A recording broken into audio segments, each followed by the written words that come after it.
Hello and welcome all my dear students and viewers. We are here with a brand new topic, transitive verb, intransitive verb. Verb आपको सबको पता है क्या चीज है। इससे पहले कि मैं आपको ट्रांजिटिव और इंट्रांजिटिव वर्ब के बारे में पूरी बताऊं, एक ही चीज कि इस वीडियो को आखिर तक जरूर देखिएगा क्योंकि तभी कंसेप्ट क्लियर होगा। और इस वीडियो को आगे अपने सारे फ्रेंड्स और इंग्लिश के जो लर्नर्स हैं और जो एस्पिरेंट्स हैं उनको भी जरूर शेयर कीजिएगा। और अगर अभी तक आपने चैनल को सब्सक्राइब नहीं किया तो जाके बेल आइकॉन को दबाइए और उस चैनल को सब्सक्राइब कीजिए। तो let's we move to our topic, transitive verb and intransitive verb. सबसे पहले हम वर्ब के बारे में दोबारा पढ़ लें ताकि कुछ छोटी क्लासेस के स्टूडेंट्स को भी कंसेप्ट क्लियर हो। वर्ब क्या होता है? जितने भी एक्शन वर्ड्स हैं, जो कुछ भी हम करते हैं, एक मोटी मोटी बात याद रखें कि जो कुछ भी हम करते हैं, whatever we do is verb that comes under category of verb. मैं बोल रहा हूं, स्पीकिंग वर्ब, चल रहा हूं, वॉकिंग वर्ब, लिखना राइट वर्ब, सोचना थिंक वर्ब, देखना लुक वर्ब। तो every word which tells us about some action is known as verb.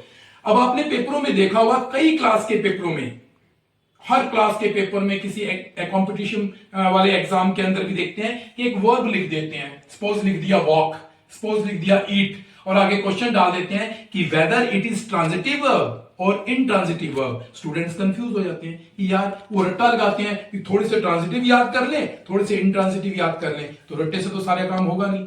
तो हमें पता लगना चाहिए कि ट्रांजिटिव वर्ब क्या होता है, इनट्रांजिटिव वर्ब क्या होता है। विद इन सम मिनट्स हम इसका डिफरेंस पता करेंगे। ध्यान से देखिएगा, कान मेरी तरफ, आंखें ब्लैक बोर्ड की तरफ। वर्ब आपको पता लग गया। अब वर्ब के दो टाइप्स हमने बात की, ट्रांजिटिव और इनट्रांजिटिव। तो ट्रांजिटिव क्या होता है? सपोज मैं एक एग्जांपल लिखता हूं, फिर आपको क्लियर करूंगा। आई राइट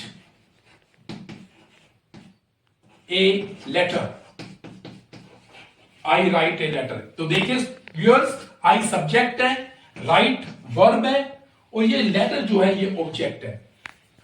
अब इस राइट को देखिएगा, मैं लिखता हूं, तो लिखने का असर क्या मुझ पे पड़ रहा है, या जो लिखना जो हो है वो किसके ऊपर हो रहा है? मेरे ऊपर हो रहा है या किसी और ऑब्जेक्ट के ऊपर हो रहा है? किसी और ऑब्जेक्ट के ऊपर हो रहा है। यानी वर्ब का असर अगर ऑब्जेक्ट के ऊपर पड़े, वर्ब के बाद अगर ऑब्जेक्ट आए, तो वो ट्रांजिटिव वर्ब होता है। फिर मैं बोलूंगा कि अगर वर्ब के बिना, ऑब्जेक्ट के बिना आपका सेंटेंस कंप्लीट ना लगे, ऑब्जेक्ट लगाना जरूरी सा लगे, तो वो वर्ब जो है वो ट्रांजिटिव वर्ब होता है।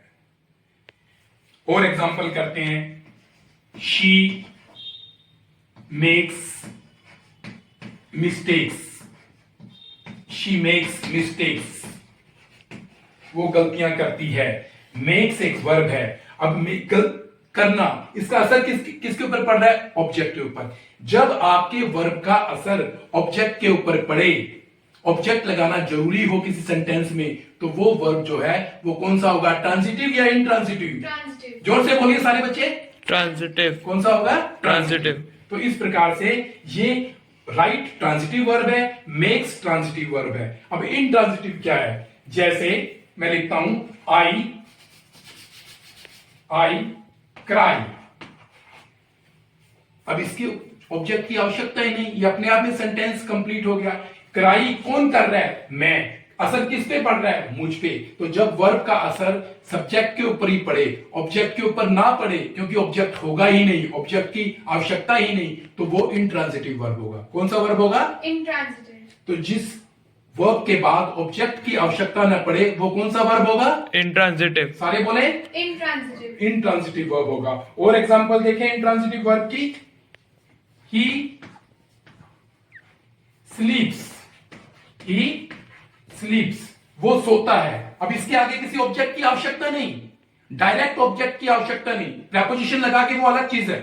इसमें किसी डायरेक्ट ऑब्जेक्ट की आवश्यकता नहीं। ही स्लीप्स, और स्लीप का असर किसी ऑब्जेक्ट के ऊपर नहीं पड़ेगा, सब्जेक्ट के ऊपर ही पड़ेगा। तो ये इनट्रांजिटिव वर्ब है। तो मेरा ख्याल से आपको बिल्कुल क्लियर हो गया। मैं दोबारा से एक बार फिर रिपीट करता हूं ताकि आपको पिक्चर क्लियर हो जाए कि वर्ब जो है वो दो प्रकार का होता है, transitive verb, intransitive verb.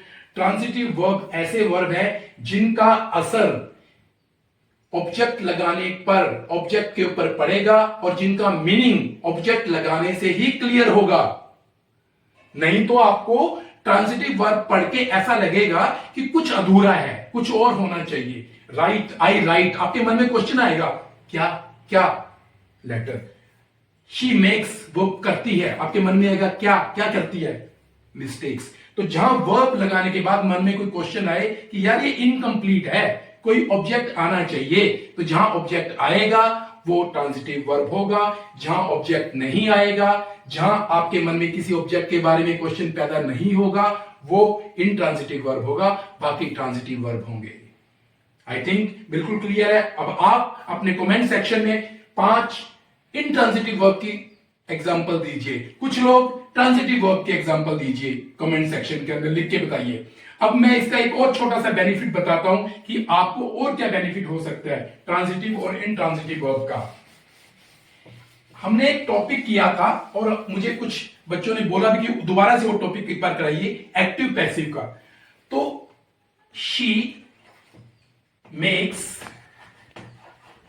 Mistakes, ये एक्टिव पैसिव, एक्टिव वॉइस है। कौन सा वॉइस है? Active voice. कौन सा वॉइस है? Active voice. Active voice. इसका पैसिव वॉइस बन सकता है क्योंकि इसका ऑब्जेक्ट है। Mistakes are made by her, हमने ऑब्जेक्ट को इधर ले आए तो इसका पैसिव वॉइस बन गया। तो एक फायदा ट्रांजिटिव और इनट्रांजिटिव वर्ब का और है, या पहचानने का मेथड और है कि जिन एक्टिव सेंटेंसेस का, जिन एक्टिव वर्ब्स का पैसिव बन जाए, क्या बन जाए? पैसिव। वो कौन से होंगे? ट्रांजिटिव। कौन से होंगे? ट्रांजिटिव। और जिन एक्टिव वर्ब्स का पैसिव ना बने, याद रखना सब एक्टिव वर्ब्स के पैसिव नहीं बन सकते। जैसे मैं आपको एक एग्जांपल दे देता हूं,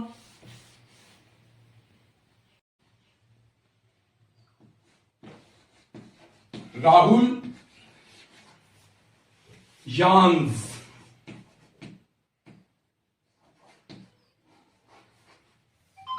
राहुल यान्स, राहुल उबासी लेता है। अब बताओ इसका क्या पैसिव वॉइस बनेगा? सब्जेक्ट भी है, वर्ब भी है, लेकिन इसका ऑब्जेक्ट नहीं है। तो मुझे बता सकते हैं ये वर्ब कौन सा है? इंट्रांजिटिव। कौन सा वर्ब है भाई? तुम भी बोलो। इंट्रांजिटिव। इंट्रांजिटिव। कैसे पता लगा कि इसका ऑब्जेक्ट ही नहीं है? इसका क्या नहीं है? ऑब्जेक्ट नहीं इसका है। ऑब्जेक्ट मिस है और इसका ऑब्जेक्ट लगेगा भी नहीं, इसका ऑब्जेक्ट फिट भी नहीं हो सकता।